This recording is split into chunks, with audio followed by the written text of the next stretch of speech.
was only one little red button, and we just pressed it to start. We got it. Oh, yeah. I was having difficulties with this camera, but here we go. Yeah. So this video is about half-heartedness and what can happen when one partner holds an energy or a thought or creation form of half-heartedness, what that does to the relationship.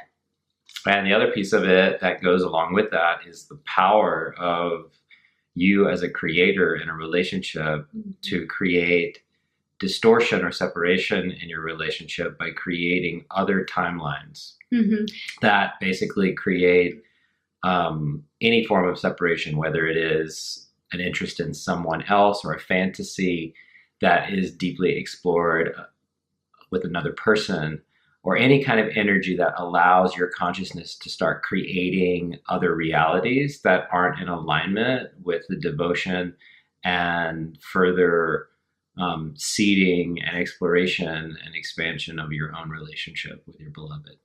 So half-heartedness is the shadow aspect of commitment and of devotion. And so half-heartedness is one of those things that can be left undetected if we're not very careful, because it doesn't have to look like, you know, I'm just going to leave this relationship. It can look like a very subtle thought, such as maybe in a month I'll do that, or maybe in a year I'm going to do that, or maybe it's these thought forms that are not in 100% full alignment with the creation that you are creating with your partner, with your beloved. So for example, if you two talk about, you know, you're going skiing in the winter and you're doing this and you're doing that, you're creating all these plans, you're creating a life, you're using your mind in the quantum field to create a reality together that you're creating.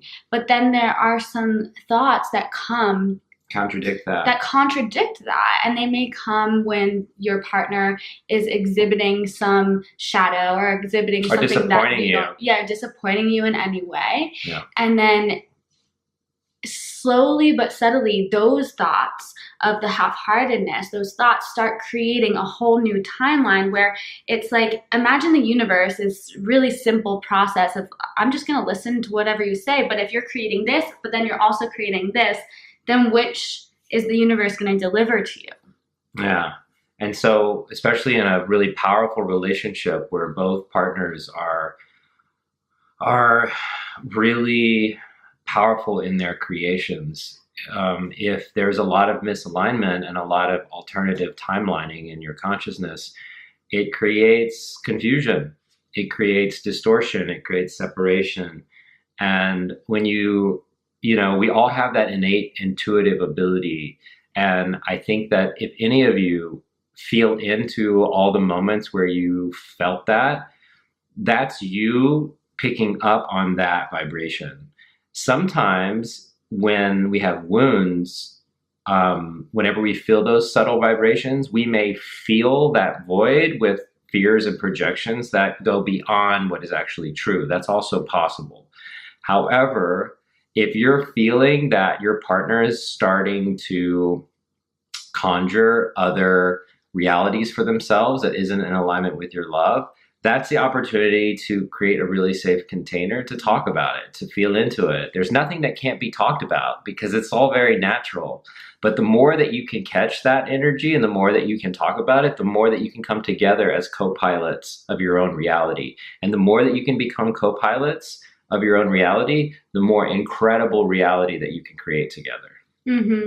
So this is the power of being radically honest with what is coming through for you, if you're the one creating the other realities, or to create that safe container, like Lucian said, for your partner. So to give you a really personal example, for me, the way that this energy rides in is through comparison. So I want you to think of how often you compare your relationship to other relationships, or you compare your partner to other men or to other women. And for me, what I can do is I can compare, and then it starts telling me that I don't have something that I want here, before even asking, before even saying, ooh, this is my desire, I would love to experience this with you.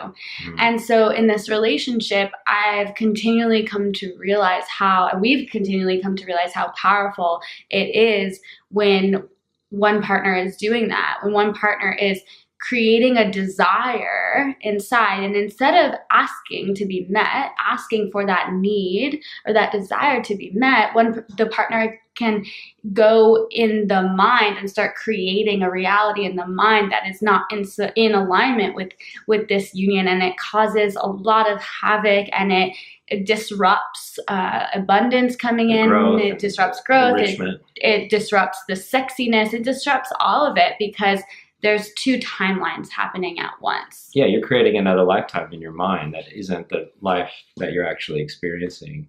And if you start co-creating it in the container of your relationship, then whatever it is that you desire, at least you give it the opportunity to find fertile ground in what you have. And so our final note here is to encourage you to do that.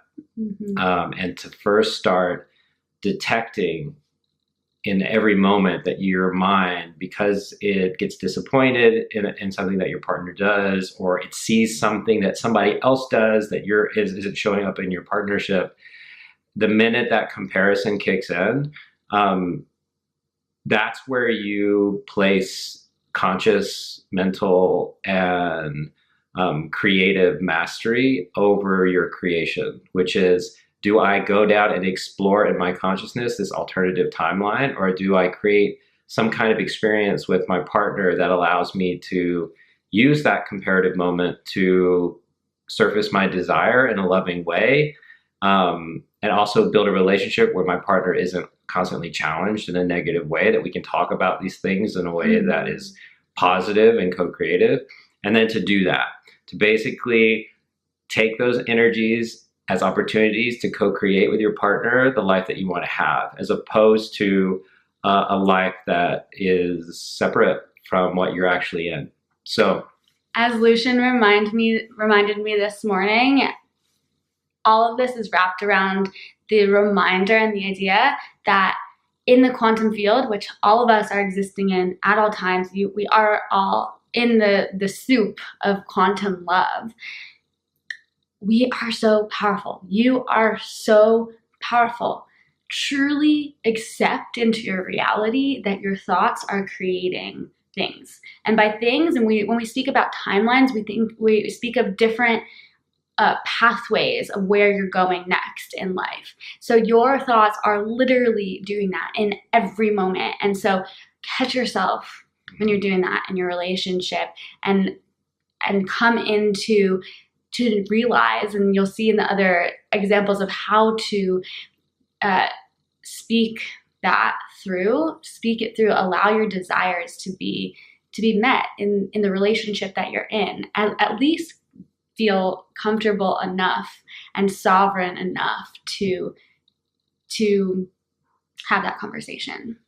And as a final note, if you guys are really vibing with this code and really resonating with what we're bringing forward about the power of the quantum field and the power of the quantum field for love and a relationship, highly encourage you guys to check out lovecodes.com, Quantum Love. We're doing group 2 in a couple of weeks. The bucket is filling up. Get in, experience well over 100 of these types of codes with practice and with communities to support you in either taking a quantum leap in your relationship, or creating a quantum leap in yourself that's going to attract the relationship, that's going to take your whole idea of what a relationship can be to a whole nother level. So with that, many blessings for the day. Yes. We love you, and have a great one.